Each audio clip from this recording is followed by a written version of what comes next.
오늘은 여러분을 인류 지성의 정수가 모인 곳으로 초대합니다. 바로 르네상스 시대의 거장 라파엘로가 그린 불후의 명작 아테네 학당으로 떠나볼 거예요. 이 그림, 그냥 보면 멋진 그림 같지만 그 속에 숨겨진 철학자들의 이야기와 놀라운 비밀들을 알고 나면 아마 깜짝 놀라실 겁니다. 마치 타임머신을 타고 고대 그리스로 돌아간 듯한 기분을 느끼실 수 있을 거예요. 자, 그럼 아테네 학당의 문을 활짝 열고 위대한 철학자들과 신들이 어떻게 한 화면에 모였는지, 그들의 대표적인 업적은 무엇인지, 그리고 라파엘로가 이 그림에 어떤 마법을 부렸는지 지금부터 저와 함께 자세히 파헤쳐 볼까요? 재미와 지식을 동시에 잡는 특별한 여정, 지금 바로 시작합니다. 아테네 학당은 단순히 아름다운 그림을 넘어 르네상스 시대의 찬란한 인문주의 정신을 고스란히 담고 있는 예술의 정점이라고 할 수 있습니다. 1509년부터 1511년 사이 라파엘로는 교황 율리우스 2세의 의뢰를 받아 바티칸 궁전의 서명의 방에 이 프레스코화를 그렸는데요. 이곳은 교황의 개인 서재였으니 얼마나 중요한 공간이었는지 짐작이 가시죠? 당시 르네상스 시대는 고대 그리스와 로마 문화가 다시 부활하던 시기였어요. 고대의 지식과 예술, 철학에 대한 경외심이 엄청났던 때였죠. 이 그림은 바로 그런 시대적 배경 속에서 탄생했습니다. 특히 아테네 학당은 철학, 신학, 법, 예술을 주제로 한 4개의 벽화 중에서도 철학을 상징하는데요. 가로 8m가 넘고 세로 5m가 넘는 거대한 크기에 무려 50명이 넘는 인물들이 등장하니 그 웅장함은 말로 다 표현하기 어렵습니다. 그림 속 건축물은 당시 최고의 건축가 도나토 브라만테가 설계했던 성 베드로 대성당 내부를 모티브로 했다고 하니 그야말로 당대 최고의 기술과 예술이 총집결된 작품이라고 할 수 있습니다. 그럼 이제 그림 속으로 좀 더 깊이 들어가 볼까요? 이 그림의 주인공이자 중심을 잡고 있는 2명의 인물이 있습니다. 바로 플라톤과 아리스토텔레스인데요. 그림 한가운데서 서로 다른 방향을 가리키며 열띤 토론을 벌이는 듯한 모습이 정말 인상적입니다. 먼저 플라톤을 보면 한 손에는 자신의 저서 티마이오스를 들고 다른 한 손으로는 하늘을 가리키고 있습니다.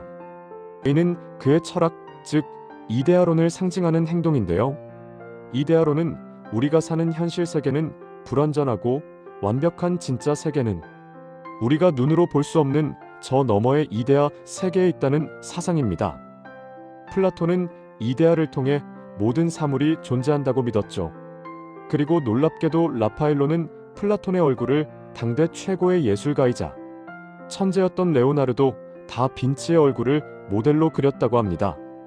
플라톤 옆에 서 있는 아리스토텔레스는 플라톤과는 정반대로 한 손에는 니코마코스 율리악 책을 들고 다른 한 손으로는 땅을 가리키고 있습니다. 이는 현실 세계의 중요성을 강조하는 그의 현실주의 철학을 보여주는 것이죠. 아리스토텔레스는 플라톤의 제자였지만 스승의 이데아론을 비판하고 현실 세계에 대한 관찰과 경험을 통해 진리를 찾아야 한다고 주장했습니다. 윤리학, 논리학, 자연과학 등 정말 다양한 분야에서 인류 역사에 지대한 영향을 미쳤죠. 이 두 철학자의 대비되는 손짓은 이상과 현실, 관념과 경험이라는 철학의 가장 근본적인 2가지 흐름을 극명하게 보여주고 있습니다. 아폴론과 아테나 여신상 아래에 두 위대한 철학자가 자리 잡은 모습은 이성적 탐구와 지혜의 중요성을 다시 한번 강조하는 듯합니다. 플라톤과 아리스토텔레스 외에도 이 그림에는 정말 많은 인물들이 등장합니다. 한 명 한 명 찾아보는 재미가 쏠쏠합니다. 그림의 왼쪽 아래에는 피타고라스가 책상에 앉아 무언가 열심히 기록하고 있는 모습이 보입니다.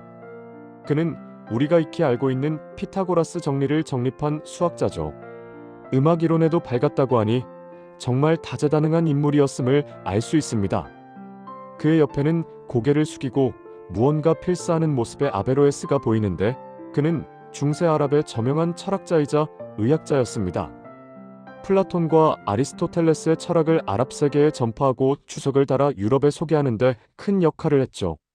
그리고 피타고라스에게 배우는 듯한 터번을 쓴 인물이 바로 조로아스터교의 창시자인 조로아스터입니다. 고대 페르시아의 종교인 조로아스터교는 선과 악의 대립을 강조하며 후에 유대교, 기독교, 이슬람교 등 서양 종교에도 많은 영향을 주었습니다. 그리고 흰 옷을 입고 관객을 쳐다보는 이 여인, 멀리서도 눈에 띄는 아테네 학당의 유일한 여성으로 추정되는 히파티아가 보입니다. 그녀는 신플라톤주의 철학자이자 수학자, 천문학자로 당시 여성으로서는 드물게 학문적 업적을 쌓았던 인물입니다. 그림의 중앙 왼쪽에는 소크라테스가 여러 사람들에게 둘러싸여 마치 연극 배우처럼 무언가를 설명하고 있는 모습이 보입니다. 너 자신을 알라는 명언으로 유명한 소크라테스는 특유의 질문과 대화를 통해 상대방의 무지를 깨닫게 하는 삼파수를 사용했습니다. 직접 글을 남기지는 않았지만 그의 제자 플라톤을 통해 그 사상이 오늘날까지 전해지고 있죠.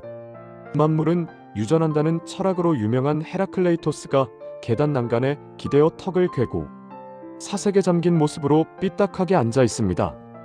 그는 변화와 운동의 중요성을 강조하며 모든 것이 끊임없이 변한다고 주장했죠. 라파엘로는 헤라클레이토스의 얼굴을 또 다른 르네상스 거장 미켈란젤로의 얼굴로 그렸다고 합니다. 아마 당시 라이벌 관계였던 두 예술가를 재치 있게 표현한 것이 아닐까 싶네요. 그림의 중앙 아래쪽 계단에는 벌거벗은 채 누워서 책을 읽고 있는 디오게네스가 보입니다.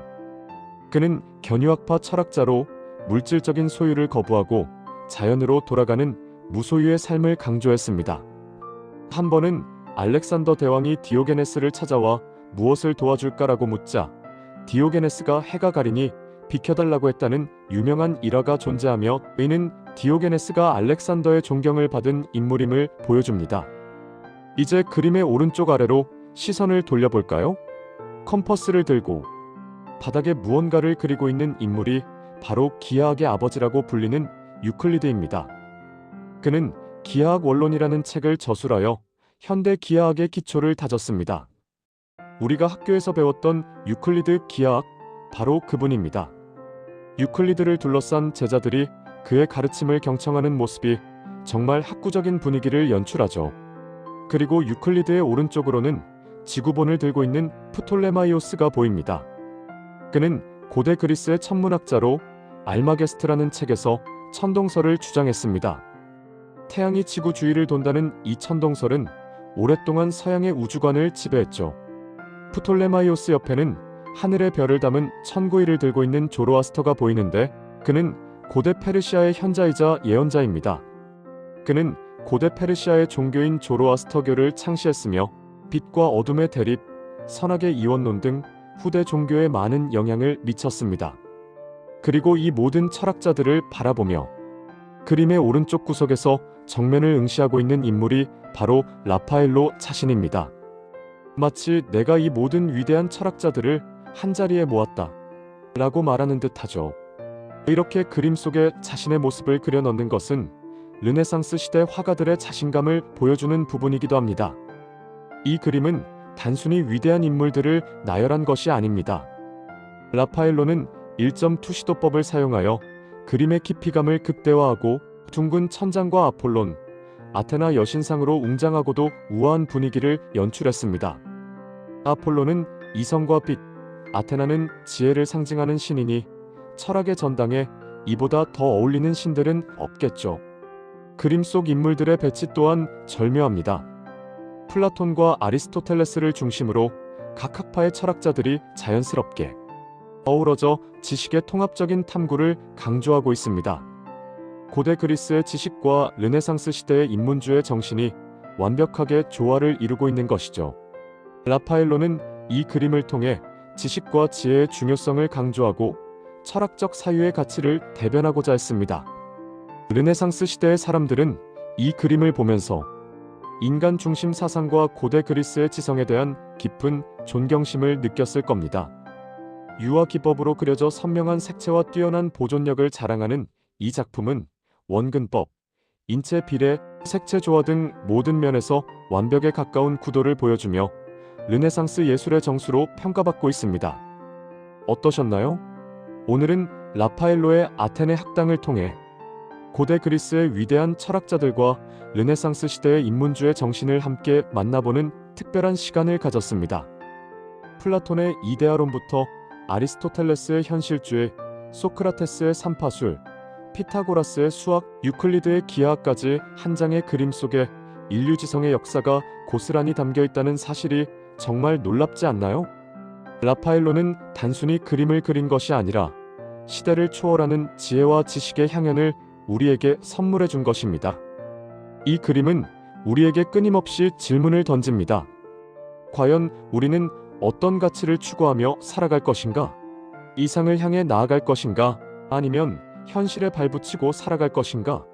정답은 없겠지만 이 그림을 통해 여러분의 삶의 지평이 조금이나마 넓어지고 새로운 영감을 얻으셨기를 바랍니다. 다음번에도 흥미로운 이야기로 다시 찾아올게요.